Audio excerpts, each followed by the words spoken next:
আসসালামু আলাইকুম এভরিওয়ান, আশা করছি আপনারা সকলে ভালো আছেন। তো আজকে আমি বানাবো মাংসের ভর্তা।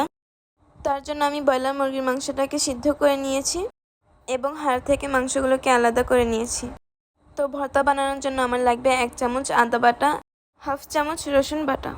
এখানে আমি মিডিয়াম সাইজের একটি রসুন ছিলে নিয়েছি।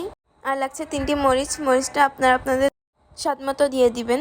এবং এখানে আমি শুটমরিচ ভেজে সরিষার তেল দিয়ে ভর্তা করে নিয়েছি। আপনারা চাইলে এর বদলে চিলি ফ্লেক্সও দিতে পারেন। তো এবার একটি প্যানে পরিমাণ মতো তেল দিয়ে দিলাম। তেলটা গরম হয়ে এলে আমি আস্ত রসুনগুলোকে দিয়ে দিলাম।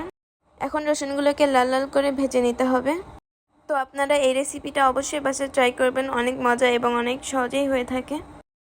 আর যদি আমাদের এই ভিডিওটি ভালো লেগে থাকে তাহলে অবশ্যই আমাদের ফেসবুক পেজটাকে ফলো দিয়ে রাখবেন।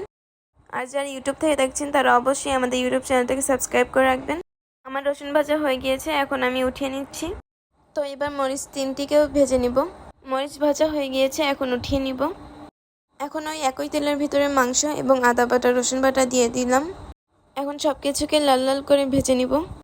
এই পর্যায়ে এসে আমি এখন মাংসের ভিতরে হাফ চা চামচ পরিমাণ হলুদ দিয়ে দিলাম, স্বাদ মতো লবণ, এখন 1 চিমটি জিরা গুঁড়া দিয়ে দিলাম। এখন সব কিছুকে লাল লাল করে ভেজে উঠিয়ে নিয়েছি। একটি প্লেটে সব উপকরণগুলোকে নিয়ে নিয়েছি। এখন গরম গরম অবস্থাতেই সব কিছুকে ভালোভাবে মিক্সড করে নিতে হবে। আপনারা এই রেসিপিটা অবশ্যই বাসায় ট্রাই করবেন, বাড়ির ছোট থেকে বড় সকলেই পছন্দ করবে। এখন আমি ভর্তাটাকে পরিবেশন করে নিব।